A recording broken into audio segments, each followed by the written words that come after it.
Hello there, thanks for clicking on this video. I just wanted to do a quick book review, a bit different for this channel.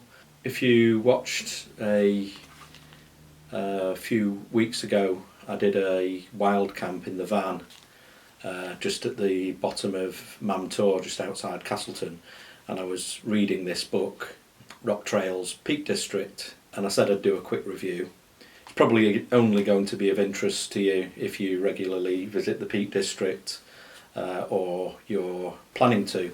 Those of you who do watch my videos will know that I like to get as much as I can out of my forays into the countryside, whether that's recognising the wildlife that I come across, the industrial archaeology, or the geology of the scenery that I'm walking through or camping in. But my knowledge of geology dates back to my school days, which, as you can probably tell, is quite some time ago. So I did a bit of looking around, and I picked up this book on Amazon. It's not a very expensive book. I think it was around about £12 or so. I'll put a link down in the description so you can check that out. There is a companion book, Rock Trails Lake District, I think it's called, which covers the Cumbrian Lake District. So if that's your normal patch, you might want to check that one out. So yeah, just a quick review, tell you why I bought it, how what the book consists of, and what I think of it. So firstly, the book's about 218 pages long, divided roughly into two sections. The first section is a description of how the geography of the Peak District was formed, how the different layers were put down and when, what's happened to them since, how they've been eroded, what factors have gone on to cause the features that we see today. So that covers the first 8 chapters, and then the second section of the book is divided up into 15 walks. So Kinder Scout, Mam Tor, as I've mentioned, Crome Hill, the Roaches, Lathkildale, a lot of those walks that we know and love.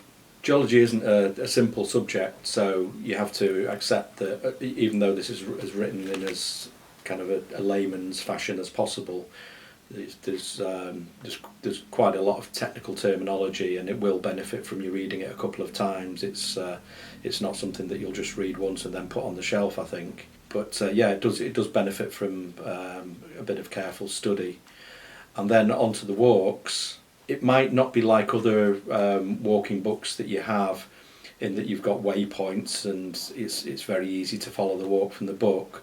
The walks and the descriptions are very much sort of like geared up towards describing the features that you see, and it really does benefit you to use this in conjunction with the OL1 and OL24 Explorer Ordnance Survey maps.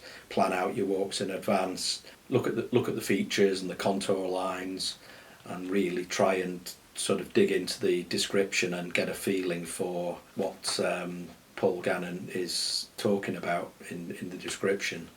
That said, I've also found that it benefits from, when you get back off the walk, sitting down with the map and going through it again, and really it sometimes takes that for the penny to drop, to see what is being described and getting the full understanding of what you're looking at. I went for a walk up Cavedale earlier this week, and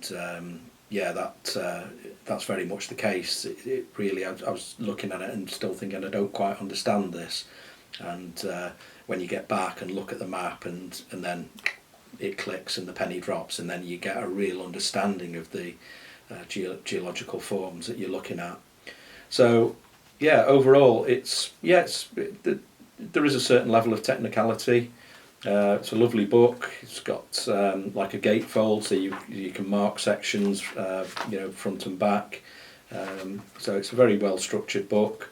It's certainly given me a lot more understanding of what I'm looking at when I go out on some of these walks, and I'll be reading up on some of the walks again before revisiting some of these places, and there are some places in there that I've not visited before, so I think I'll get a lot of usage out of this. So yeah, highly recommended, and I think money well spent. So yeah, if you do visit the Peak District on a regular basis, hope that's been of some use to you, and it will help you get a little bit more enjoyment out of your walks and camps and visits to the area. So thanks very much for watching, and I'll see you again very soon.